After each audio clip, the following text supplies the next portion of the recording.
Hi, have you ever felt pinching pain in the front of your hip? If you have, this video is for you. I'm Dwayne, and this is Elisa, and we're with Valley Rehab Physical Therapy, and we're going to talk to you about hip impingement.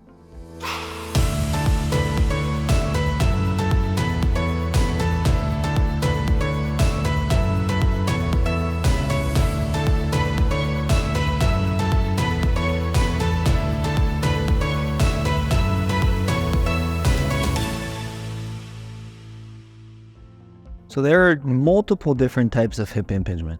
To keep things simple, we're just going to put it into anatomical hip impingement and then functional hip impingement. So anatomical hip impingement is when there is a bony structure change. There are different types, but we'll brush on that a little bit later. Today we're going to talk about functional hip impingement. So functional hip impingement is when there's an imbalance in the musculature of our hip, and the hip then folds and closes on itself, creating a pinching sensation, which is either going to pinch the capsule or labrum of the hip, which is cartilage rim around the edge. Common aggravating factors of functional hip impingement are going to be things that close down the hip. So stairs, going up and down the stairs when we're lifting the leg, bending over to pick something up, or even squatting type mechanics where our hips close.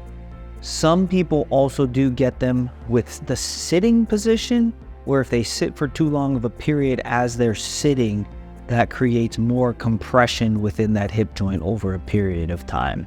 Now we're going to talk about some simple exercises that you can do to help with that compression in the hip joint that's causing your hip impingement. The first exercise is a banded hip mobilization. So we're going to need a couple of things. One is going to be a band. Here, it's a relatively thick band. You can find it at a sporting goods store or online. We're going to need to anchor it in either a doorway, on a squat rack, or in something that can hold it in place that's not going to slide around, because we're going to put some tension on the band. And something here like this foam pad just to support the knee so you're not directly kneeling on the floor on it.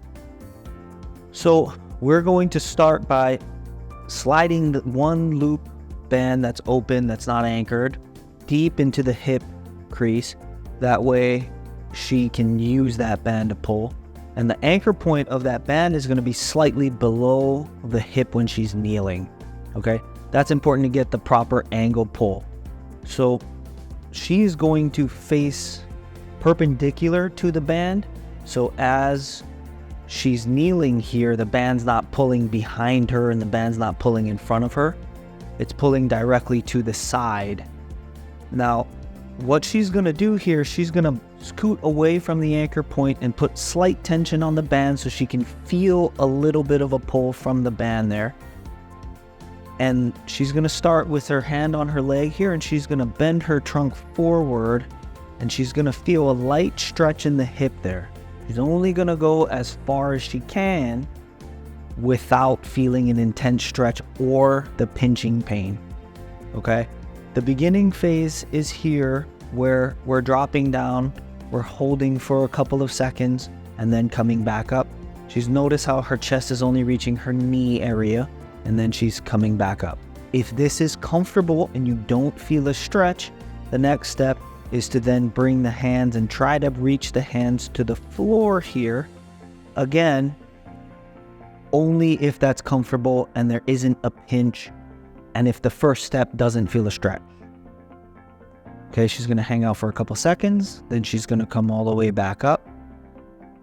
The most advanced phase here is you're starting all the way down with the hands on the floor. You're going to reach your hands a little bit further out, and then you're going to try and bend the elbows.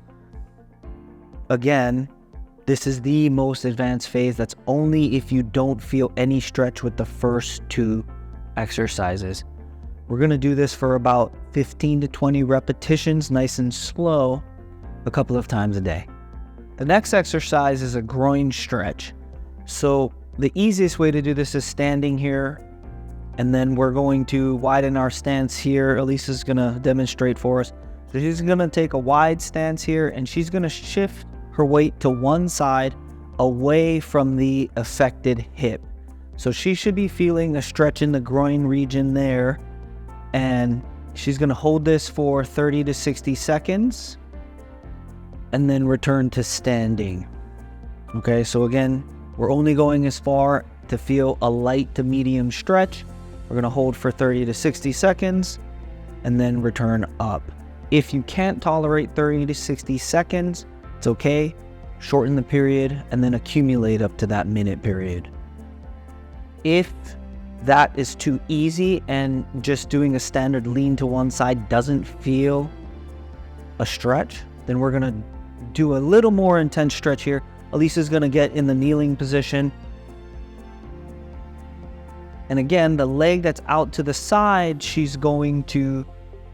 is the affected limb, So she's here, and then she's actually gonna shift her weight all the way back here and try to get her butt to her heel here. And that's gonna be a little bit deeper of a stretch in that groin region there. Again, 30 to 60 seconds. If you can't tolerate that, then we're gonna do repetitions. This next exercise is the banded bridge. So we're gonna start with a band here. She's gonna put it around her knees just like so. And we're noting that there's tension on this band, so she's pulling her knees apart and not just letting her knees rest together. Okay, so she's gonna start with tension on the band. Her feet are about hip width apart. She's gonna push her knees apart like she's doing here. What she's gonna do, she's gonna squeeze her butt muscles or her glutes, and then she's gonna lift her butt up. It's important that we're not getting any pinching with this exercise or any discomfort in that hip area where we're getting that hip impingement. Okay, so she's gonna come up, she's gonna pause for a few seconds, then she's gonna slowly come back down. Notice she's not arching her back here where she's getting a lot of the lifting coming from her back here. She's using her hip muscles to lift up and open up. Also notice how she's not overextending and elevating too much to the point where she's overexerting her hips. So again, we're gonna do this for 10 repetitions. She's gonna hold that for a few seconds at the top and slowly control back down. Thanks for watching our video on functional hip impingement. We hope you find it helpful. If you've been enjoying our videos, please like, subscribe, and share, and click the little bell button when you go to subscribe as well to get updates for future videos.